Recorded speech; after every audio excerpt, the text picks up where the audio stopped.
કિસાન મિત્રો પરિશ્રમ પ્રાકૃતિક ફાર્મની આજની જ આપણી મુલાકાત છે. જ્યાં છે ને આજે વનજીવામૃતને થઈ રહ્યું ખેડૂત મિત્રો હું કંઈ સંતોષ નથી કરે, ફરક આવે જ છે. ફરક છે.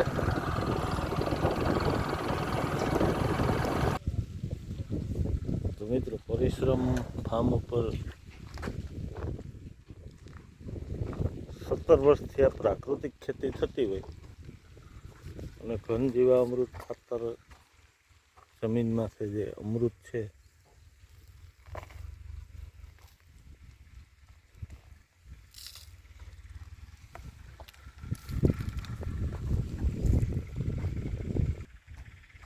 તો ખેડૂત મિત્રો આ જે ઘઉંની આપણી પરાળ હતી ને એ આપણે ખાતરમાં દબાવી દીધી હતી. જુઓ બિલકુલ સોના જેવું ખાતર બની ગયું છે, ઘઉંની પરાળનું છે.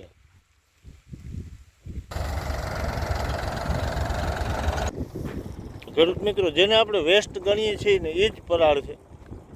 એ પરાળને ખાતર ભેગી દબાવી અને જુઓ આ રીતે આપણા ચણા વટાઈ ગયા અને ખાલી પડું છે એમાં ખાતર ભરાઈ રહ્યું છે.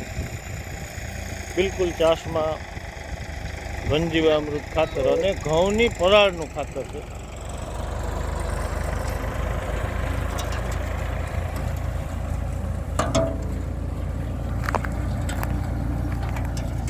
ત્રણ ચાસે આપણે 3 જણા દેશી અને સીધી જેમ સીતાવીના ચાસ છે એમ 3 આયરુમાં પડી રહ્યું છે. અને જમીનને જે જોઈએ ને બધાય તત્વો હોય તો એવું દેશી ખાતર છે.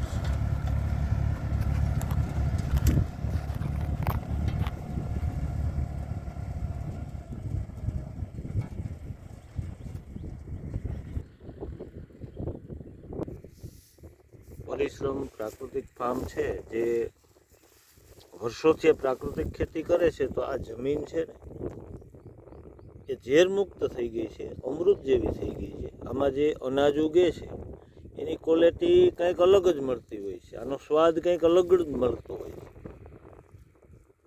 તો પ્રાકૃતિક ખેતી કરતા હોય એ ખેડૂતને પણ તમારે સપોર્ટ કરવો જોઈએ કે આખા વર્ષમાં કાંઈક એક વસ્તુ એવી કે જેનો ઓર્ડર આપણે આપીએ અને પ્રાકૃતિક આહારમાં લઈ તો આપણા પરિવારને ખ્યાલ આવે કે ખરેખર ઝેરમુક્તનો ટેસ્ટ શું હોય છે. જો આ જે ખાતર છે એનો સિલ્વર કલર આવી ગયો છે. સિલ્વર કલર લઈ આવવો બહુ અઘરો, હોનું એટલે જ મોંઘું. એનો કલરની હિસાબે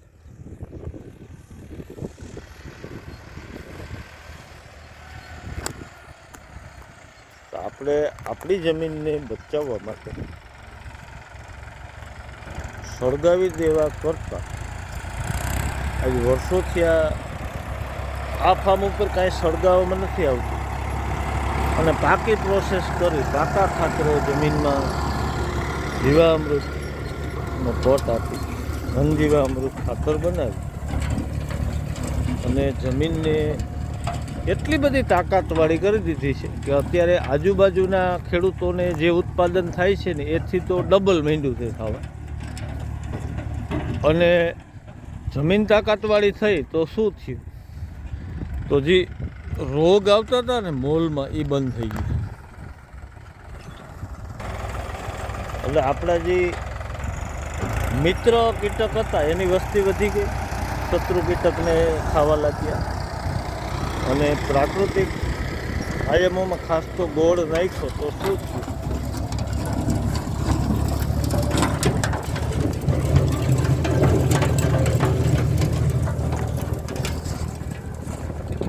તો ગોળ નાખ્યો ને તો એની મીઠાશ વધી ગઈ અને રોગ પ્રતિકારક શક્તિ વધી ગઈ, એની મૂળની સંખ્યા વધી ગઈ, ખોરાકની શક્તિ વધી ગઈ. આવી પ્રાકૃતિક ખેતી કરતા પરિશ્રમ ફાર્મ